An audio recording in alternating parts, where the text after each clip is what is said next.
Thank you for coming back to We the People News. Please subscribe, leave your thumbs up, and please leave your comments. First of all, I want to say thank you so much for all the support that you give me on this channel, allowing me to do this. I really do appreciate you for that. Thank you so much. This morning's video, if you did not see it, please go back and watch it. I will link it to the end of this video. There's a lot of good stuff there I don't want you to miss, and it would help me out a lot on YouTube. Thank you so much. Okay, let's get into this. We're going to talk about gas prices, oil prices, and more. So why is gas prices so high right now? We have talked about this many times, but I'm going to just lightly cover it today. I'm not going to get too involved into it.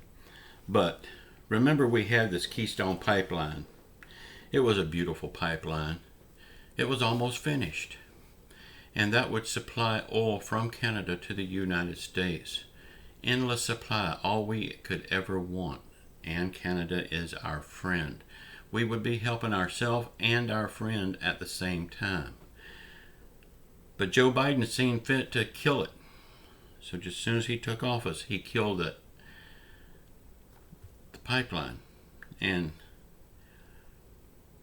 they're using the excuse that it was just a vehicle to transport the oil. Yeah, that's true.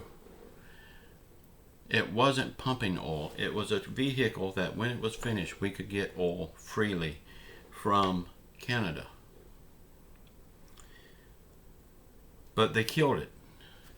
Okay, so if they had not had killed it, the Canadian president said that it would be finished by now, and we would be having 900 billion barrels of oil every day, 7 days a week, pumping to the United States at a low price.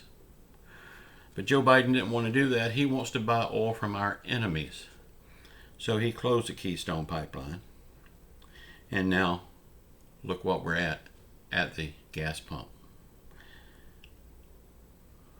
The highest gas prices we've ever had.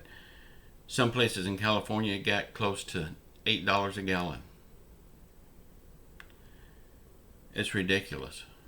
You know, members of Congress, the lawmakers, the president, White House staff, these people don't really worry about gas prices because, well, they're on the government dime, better known as yours and my dime.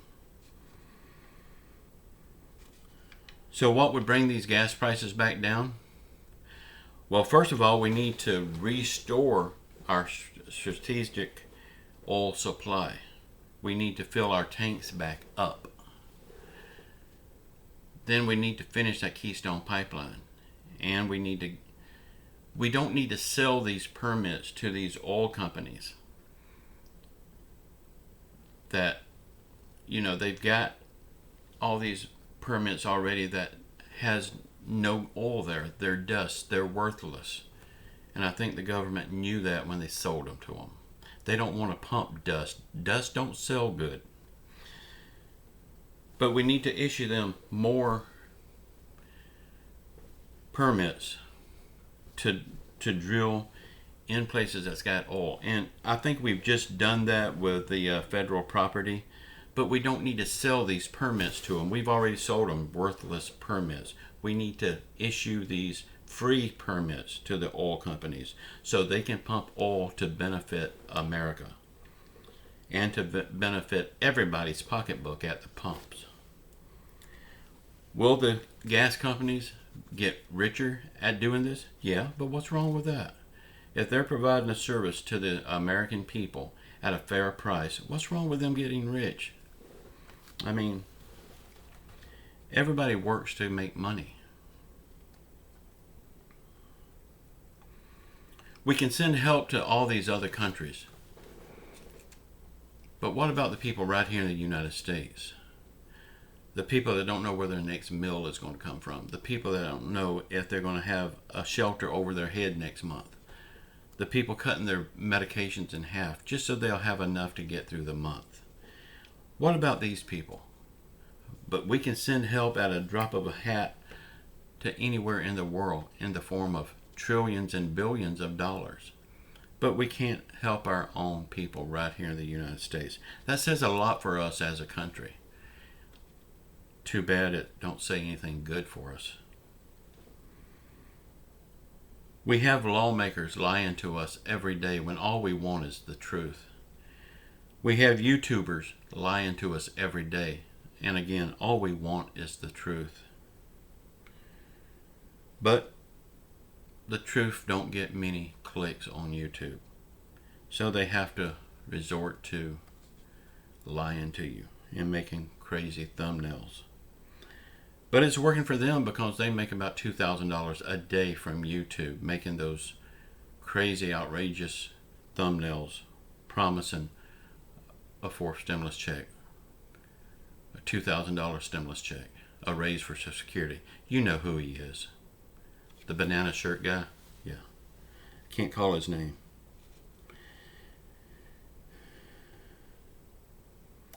We are still funding other people's wars. We are funding one right now. I mean, and it's not our war. We have no business there. Sure, it's bad what's going on. Sure, I wish it would stop like right now, but it won't. And throwing money after it is not going to help either. I mean, we've already seen that. When are we going to start drawing back the money? I mean, sure, the money we've spent already, we can't get back. But we can lower what we spend in the future. Either lower it or just cut it off completely. Again, we are not the world's police department. It's not our job to take care of the world. It's our job to take care of the United States. Nothing more, nothing less. I mean, we're funding all of these wars everywhere, but look at some of the streets. Look at Chicago. We're in war right here in the United States, but I don't see nobody doing anything about it. Every weekend there's a dozen people killed in Chicago. Makes no sense to me. And Chicago is not the only place. Look at the homeless situation in California. Hell, look at the homeless situation all over the United States, but California's got it the worst. Why can't we help our own people? It all boils down to one thing, and I'm going to say it again. The midterm elections. We have to get these dinosaurs out of office. We have to do the right thing for our country. We have to give them all a pink slip. Y'all please say a prayer for our world. Say a prayer for our country. Say a prayer for them people in Washington. Say a prayer for everybody that's hurting through COVID, financial hardship, or any other affliction. Please sound off in the comments below what you think about all this stuff. I would love to hear from you. And until tomorrow, I love you all. Ciao.